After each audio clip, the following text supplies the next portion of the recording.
Hello everybody, welcome to a damp sort of day here in the early afternoon. I'm doing a bit more planting, so I thought I'd bring you guys with me. Today I am planting sunflowers and squash together based on the theory that sunflowers grow up nice and tall with a practically indestructible stalk, and squash needs something to climb. So, you know, in theory it should work, right? Now this is one of those things that may be a good idea, maybe a bad idea, I don't know. I've got this kind of curved garden bed along the back here I'm trying to reclaim and recover. And it's got these spruces along the way there. Thinking basically I'm going to plant the sunflowers in amongst the spruces. No idea if that's going to work for them or not. And then I'll just squash in front of them. Hopefully they can climb. Shouldn't block out the onions too bad. So, yeah, in theory, this might work. I don't know, the spruce might be a bit of an issue, but I'm thinking probably not in the long run.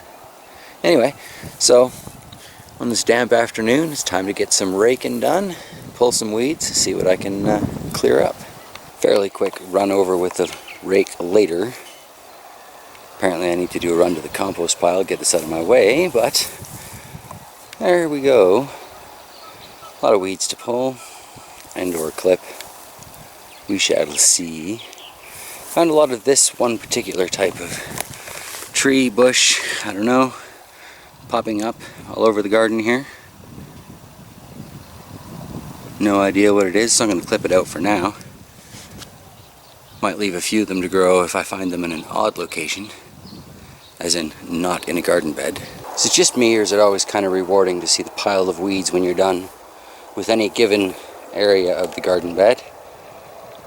So that's enough of that cleaned out for what I want to plant today. So I've got 3 packets of sunflower here, the Mammoth Russian, the large seeded, and the large Russian. I'm just going to sprinkle those kind of willy-nilly in between these 4 trees. 3 spots, 4 trees. Easy enough. Now that I've got those sunflowers down, it's a matter of deciding what squash to put with them for the purposes of this experimental garden. What I've decided is I'm going to go with acorn squash in the far left, the community garden squash in the middle there. It's kind of a mini pumpkin if I recall. And then at the end I've got some seeds from a spaghetti squash we had. And that's done.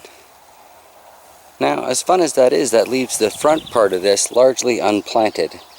So I think I might bring out another one of those things of pepper starts.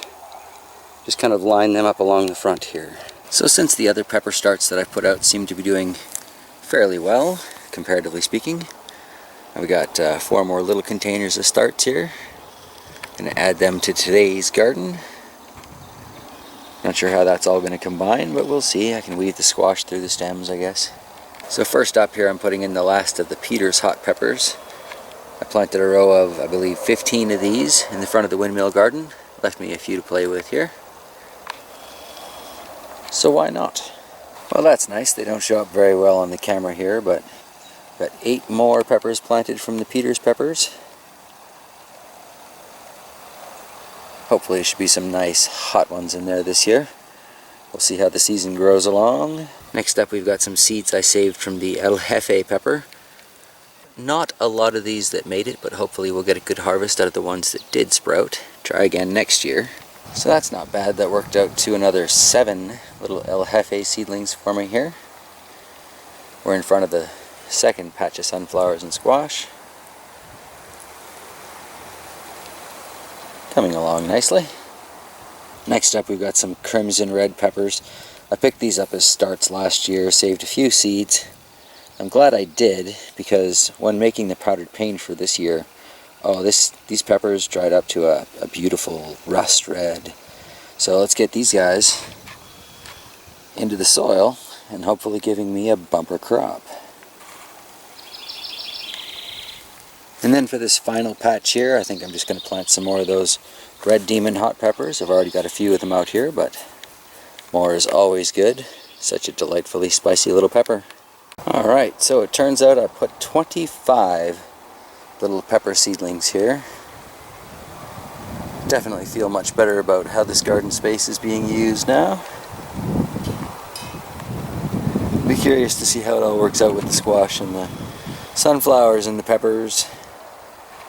But it's a learning experience. So I'm ready to learn. But I'm a little chilly and ready for a nice warm beverage, so I'm going to head on into the house for today. Thank you for joining me, folks. I always love a little company along the adventure that is this garden I'm starting here. And if you've got any comments or advice, throw it down below. I will get back to you as soon as I possibly can. Alright, that's probably it for this week, so I'll see you Sunday.